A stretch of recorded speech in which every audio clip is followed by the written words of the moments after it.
예, 어제 한 아시아나 승무원의 용기 있는 증언. 회장님 오신다. 너는 울고, 너는 안기고, 너는 팔짱 껴라. 이 인터뷰 들으셨죠? 인터뷰가 나간 후에 저희 뉴스쇼 앞으로 제보가 많이 들어왔습니다. 좀 충격적인 내용들도 여럿 있는데요. 그 제보자들 가운데 한 분의 얘기를 오늘 들어보려고 합니다. 이분도 역시 현직 아시아나 승무원이세요. 감사편지 얘기를 합니다. 이게 무슨 얘기일까요?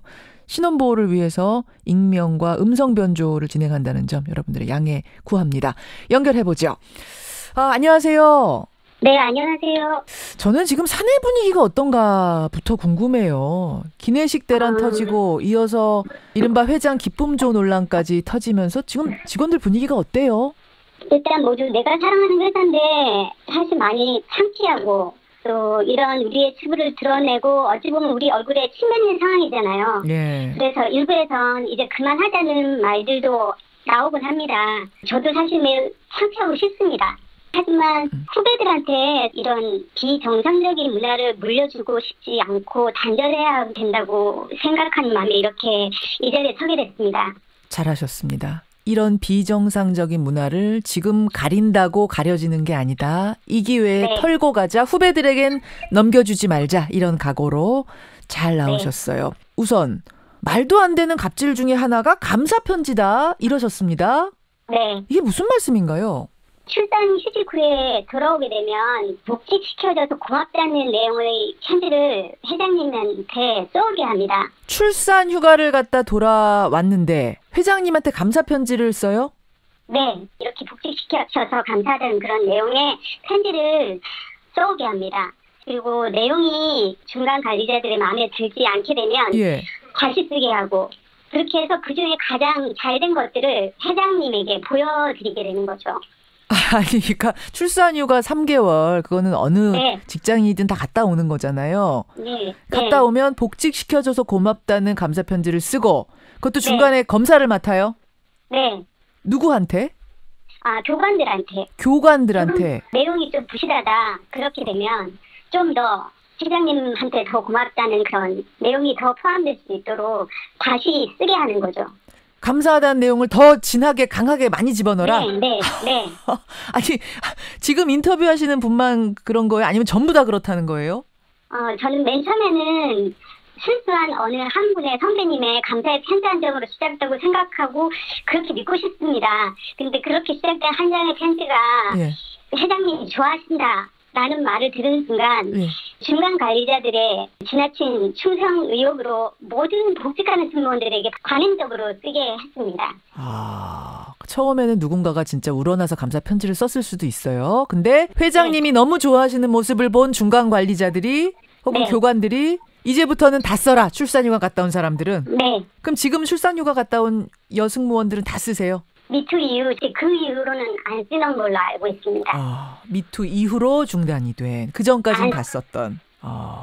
그런가 하면 1000마리의 학을 직접 적거나 혹은 어디서 구입하거나 해서 회장님한테 선물을 했다. 이런 제보도 저희가 들었는데 이건 좀 아는 게 있으세요? 네, 그 손편지를 시작으로 중간 간부들의 충성이 지나치게 된 거죠. 회장님을 위한 이벤트를 기획하게 된 겁니다. 1000마리의 종약은 휴직 내내 회장님을 생각하며 한 마리 한 마리 정성껏 감사의 마음으로 접었다고 말하고 교관들이 시켜서 그걸 회장님한테 드린 겁니다. 아니 뭐 자발적으로 감사편지 쓰고 학 접고 이랬으면 누가 뭐라고 하겠습니까마는 그러니까. 이거를 누구나 해야 하는 의무와도 같은 관습이었다면 저는 이게 참 믿기지 않는데. 네. 종이학 말고 추석쯤 해서 복직하는 승무원들이 있어요. 그러면 교관들이 승무원들에게 묻습니다. 송편을 좀 빚어오는 게 어떻겠냐. 잠깐만요. 출산휴가 후에 복직을 하는데 그게 추석 즈음이면 네, 회장님께 송편을 빚어주는 건 어떻겠냐 하고 강요죠. 송편을 빚어와라? 네.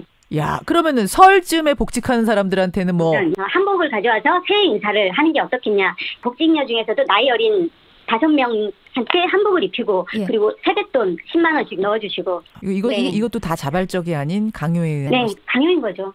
이거 회장님이 시키는 거예요? 이것도 역시 중간 관리자들이? 중간 관리자들이 시키는 거죠. 회장님은 그냥 이거 자발적으로 이런다고 생각을 하실까요? 회장님은 그렇게 생각하시는 것 같습니다. 그러니까 어느 순간부터 회장님이 이성을 잃어버린 듯 하셨습니다. 그래요.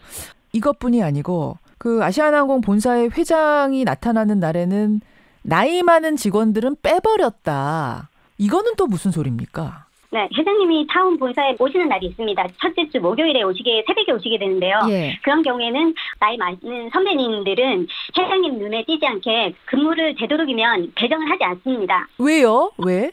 그냥 회장님은 어린 후배 승무원들을 좋아하는 스타일이 있으시니까 어린 후배들을 많이 좋아하시니까 되도록이면 나이 든 승무원들은 눈에 띄지 않도록 배정을 하지 않는 거죠. 그러니까 혹시나 시니어급 승무원들 중에서 그날 근무가 오게 되면 팀장이나 파트장들이 지켜서서 예. 회장님이 계신단 말을 합니다. 그리고 선택하게 하는데 결론은 다른 곳으로 이동하라는 거죠. 그래서 전부 다 지하에 있는 기내식당이나 화장실 이런 데 숨어 있게 되는 거죠.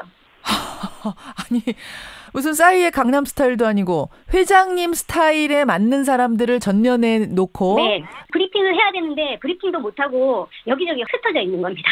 그럼 반대로 근무가 아닌 네. 날에도 회장님 스타일인 승무원들은 불러내기도 하겠네요. 쉬는 날인데 나올 경우도 있고요. 오후에 비행인데 그 새벽에 불러내서 비위를 맞추는 거죠. 중간 간부들이 다 이런 일들 성공에 섰습니다. 그래요. 그러면 꼭 회장님 눈앞에서 빼는 것 외에도 평소에 업무라든지 뭐 이런 데서도 나이로 용모로 차별이 있습니까? 네. 날씬해 보이지 않는 승무원들은 암묵적인 압박을 많이 받습니다.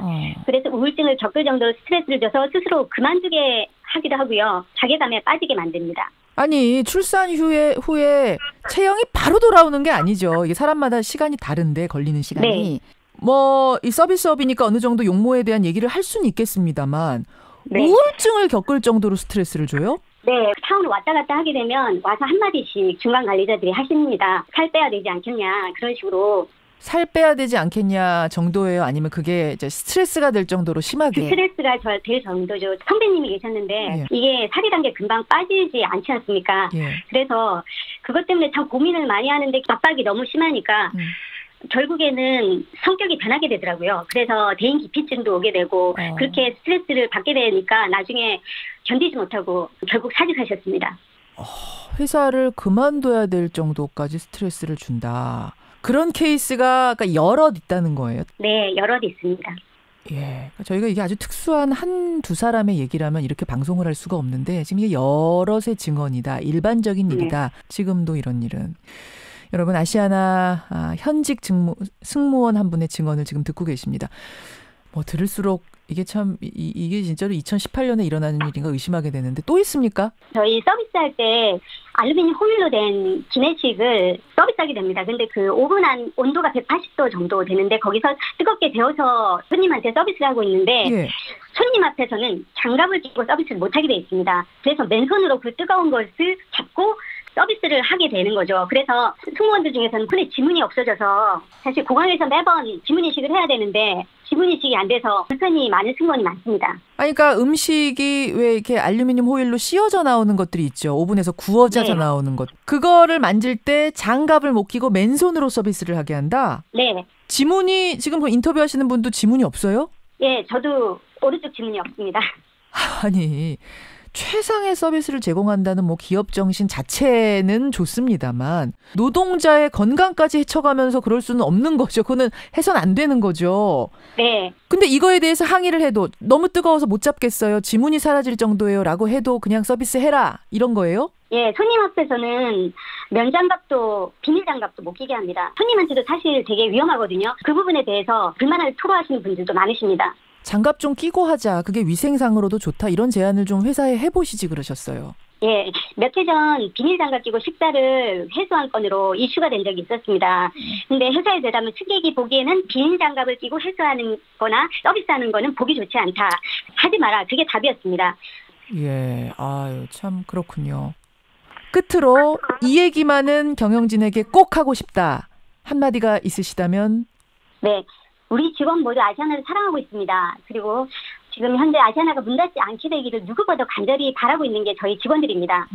하루하루가 힘든 현장에서 일하고 있는 모든 아시아나 직원들을 위해서 실패한 경영진들은 책임 있는 대책으로 고객의 신뢰를 회복했으면 합니다. 그리고 자랑스러운 아름다운 사람들 그리고 건강한 기업 문화를 가진 아시아나 직원이고 싶습니다. 예, 정말 아름다운 회사의 아름다운 직원이고 싶다. 이 이야기가 저는 절규처럼 들리네요. 용기 내주셔서 감사드리고요. 네. 후배들에게는 이런 문화를 물려주고 싶지 않다. 그런 선배가 되고 싶지 않아서 용기 내셨다는 그 부분에 저는 감동합니다. 예, 분명히 이런 노력들이라면 개선될 수 있을 거라고 믿습니다. 네, 응원해 주십시오. 예, 오늘 고맙습니다. 네, 감사합니다. 어제 인터뷰를 들으시고 저희 앞으로 제보를 주셨던 분입니다. 현직 아시아나항공 승무원 한 분의 얘기 들어봤습니다.